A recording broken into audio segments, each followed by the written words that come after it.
বিমের একটা ইয়ার মধ্যে আসছি। তো বিমের রড চেক করার সময় একটা জিনিস, যেই জিনিসটা সবচাইতে বেশি ফলো করা উচিত সেটা হচ্ছে বিমের যে রডের ল্যাপিংগুলা।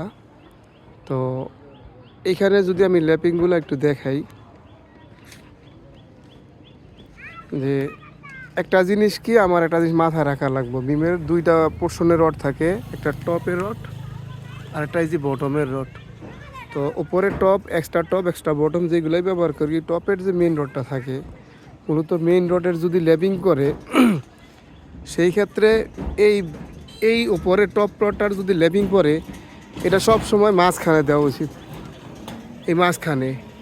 কারণ আমার কলামের স্পেনে আমার L/4-এ কিন্তু আমার টেনশন জোন কাজ করে। তো সেই হিসাবে আমার এই পুরা বিমটার মানে পুরা যদি আমি একটা বিম দেখি, এই বিমের মাঝখানে এসে গিয়ে আমার এই যে ল্যাপিং দেওয়া উচিত, যেটা আমি এখানে দেখাইতেছি, এই যে বিমের মাঝখানে ল্যাপিং। তো আবার যদি সেম বিমেরই আমার বটমে যদি ল্যাপিং লাগে, সেই ক্ষেত্রে আমার বটমের সাইডে তখন আবার ল্যাপিংটা দেওয়া লাগবো।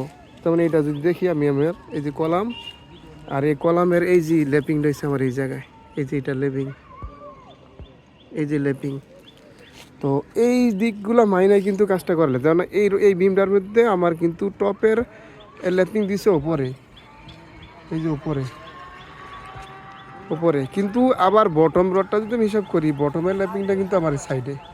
তো বিমের এই টপ বটমের রডটার ক্ষেত্রে সবসময় এইগুলা মেনটেন করে কাজ করা উচিত, যে কোন জায়গায় মূলত ল্যাপিংটা দিলে আমার ল্যাপিং জোনটা ঠিক থাকে। তো ঠিক আছে, ভালো থাকবেন, আল্লাহ হাফেজ। ভালো ইঞ্জিনিয়ার দিয়ে অবশ্যই কাজ করাইবেন।